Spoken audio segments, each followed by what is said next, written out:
We recognize everyday people who do extraordinary acts of heroism to help others in need.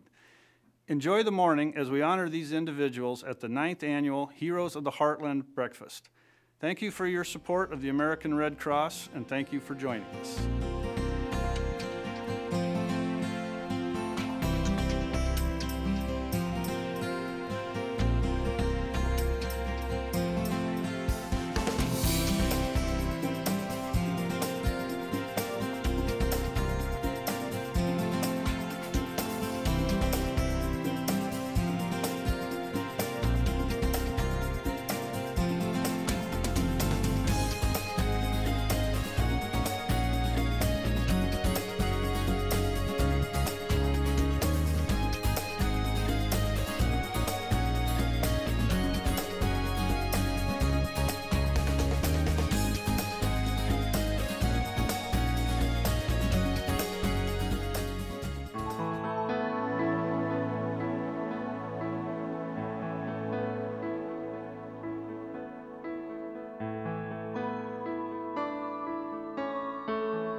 So it does make you feel like somebody cares and they remember, they're thinking about you.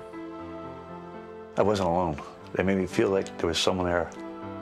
We wouldn't have our son, and I would never have another child if it weren't for the Red Cross. The mission of the American Red Cross is to serve through vital and necessary humanitarian work in partnership with America. For many people, the American Red Cross is synonymous with blood donations. What better way to serve than with the gift of life? We're very excited to have a baby. I went into labor the day he was due, and which was very exciting because I was pretty tired of being pregnant at that point. So we went into the delivery room and TJ was born, and for the first 2 days everything went fine, and then day 3 he started to turn rather orange from jaundice, which is common in babies. They put him under the lights and they kept treating him for the jaundice, but he kept getting oranger and his bilirubin levels kept rising. The doctors were concerned, so they ordered a set of blood tests on him, and when the blood tests came back, they found that his platelet count was 15, and pretty much anything under 50, a person can bleed to death if they're cut. The hospital where he was born coordinated with the American Red Cross for the initial platelet transfusions. So when TJ was 5 days old, it was the Friday before Memorial Day, and the Red Cross, having typed his platelet type, called in a donor on their way to the beach on a Friday before Memorial Day and donated PLA1 negative platelets. And now he is a 5-year-old that runs around like crazy. We wouldn't have our son if it weren't for the Red Cross. We feel that we've been granted one miracle, and that's all we could possibly ask for. You may never get a thank you face to face, but you'll be thanked every day. As our country's premier provider of health and safety services, the American Red Cross enrolls approximately 12 million people a year in health and safety courses. 2 million people a year benefit from this training. A few friends and I were hanging out in a pontoon boat. I was actually on shore at the time, and my ex-boyfriend decided to take a dive into shallow water, and no one realized for about 2 to 3 minutes that he was gone. One of my other friends walked to the boat, and he actually walked into my ex-boyfriend's body under the water. Pulled him up, and you could just tell the way his neck was swaying and everything. He wasn't kidding. Something was wrong. His neck was just everywhere. There was blood coming out of his nose. I automatically ran, got on the phone with 911. Adrenaline basically took over everything from there. By the time I handed the 911, the dispatcher, to someone else and let them tell what was going on, I was actually at the shore right when they were putting him down, had to, check his vitals and everything. It was a scary picture. I saw mud in his mouth, so of course I, flip up his chin, try to open up his airway, had to do many finger sweeps, and then once I felt like his airway was clear enough, I started giving him rescue breaths. It took the rescue people probably about 15 minutes to get there, so We didn't get him breathing on his own, but we definitely saved him because we gave him enough oxygen for his blood supply. Now he's healthy, he's fine. It does make you feel really important when you have your certificate that says, you know, certified by the American Red Cross. Part of being rewarding is that I made a difference. I knew the skills when it came down to it.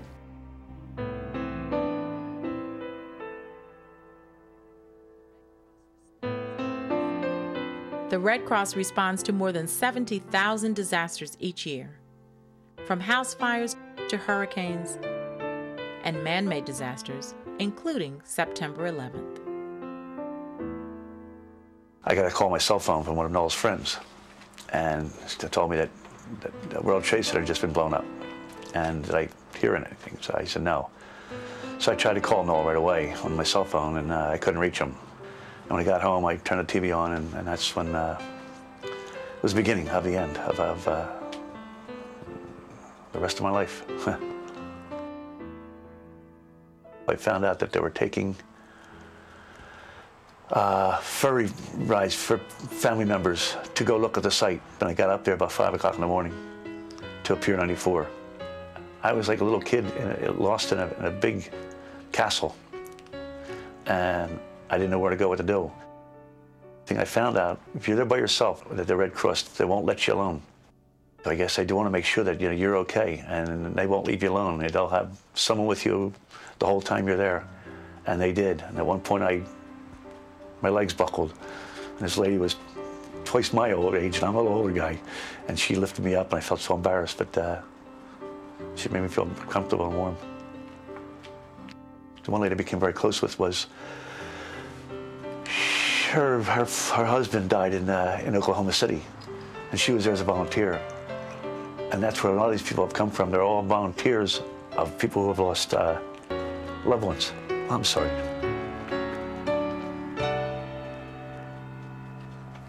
And I realized that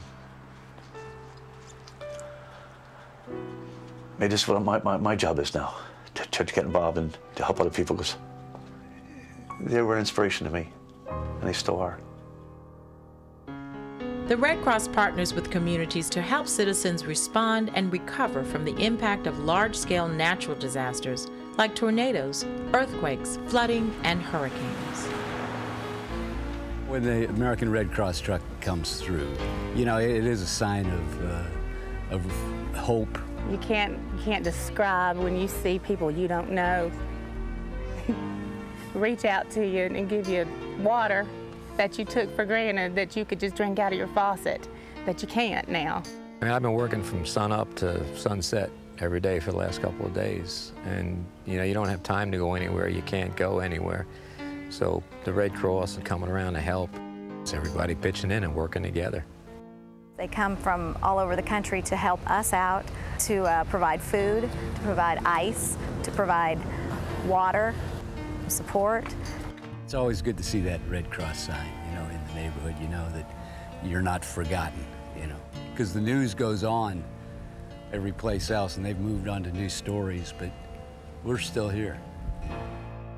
This is by far the largest mobilization ever in Red Cross history.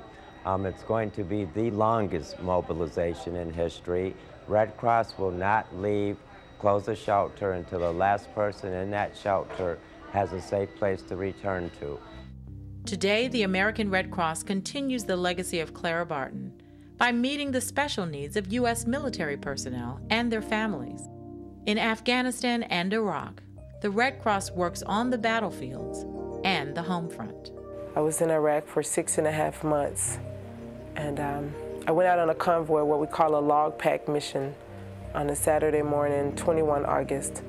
And on return of our mission, our vehicle came down and ran over an IED, improvised explosive device.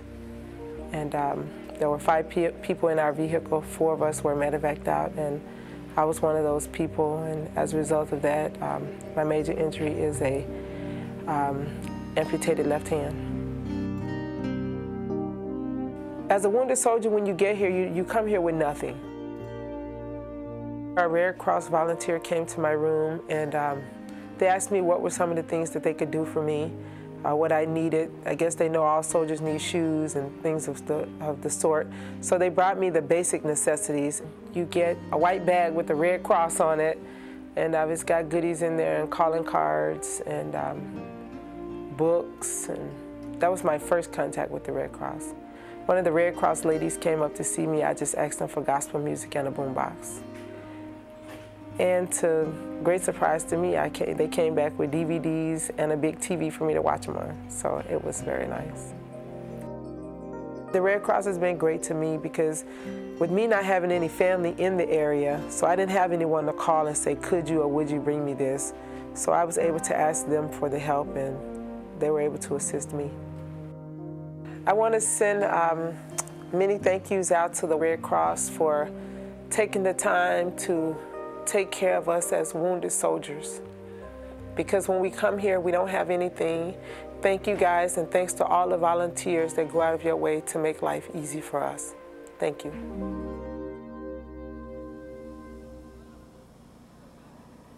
Through the International Red Cross and Red Crescent Movement's network of nearly 100 million volunteers located in nearly every country around the world, the American Red Cross is uniquely positioned to reach the most remote communities and save lives.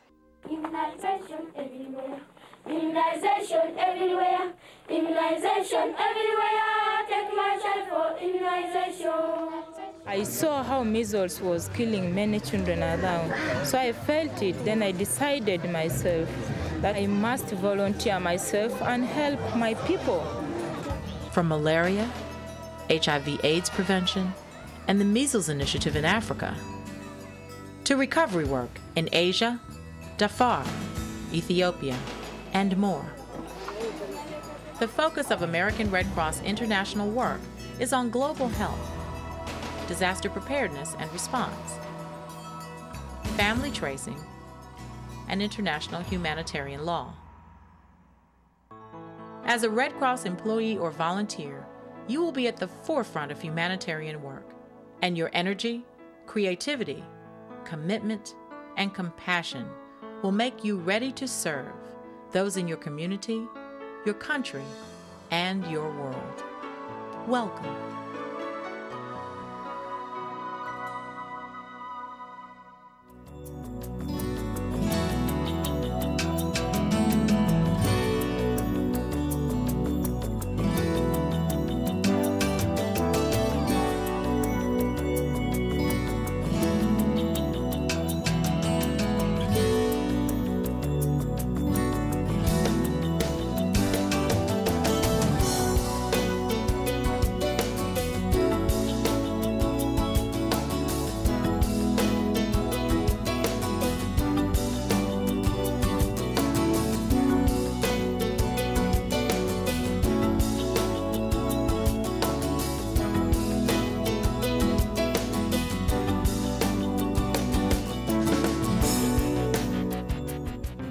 When every moment matters and a hand reaches out, when someone gives blood and a life is saved, that moment when heartbreak turns to hope, you're there through the American Red Cross. Every day, the Red Cross responds to nearly 200 neighborhood emergencies, and your support makes it possible. Use this moment to join us today. Support your local Red Cross.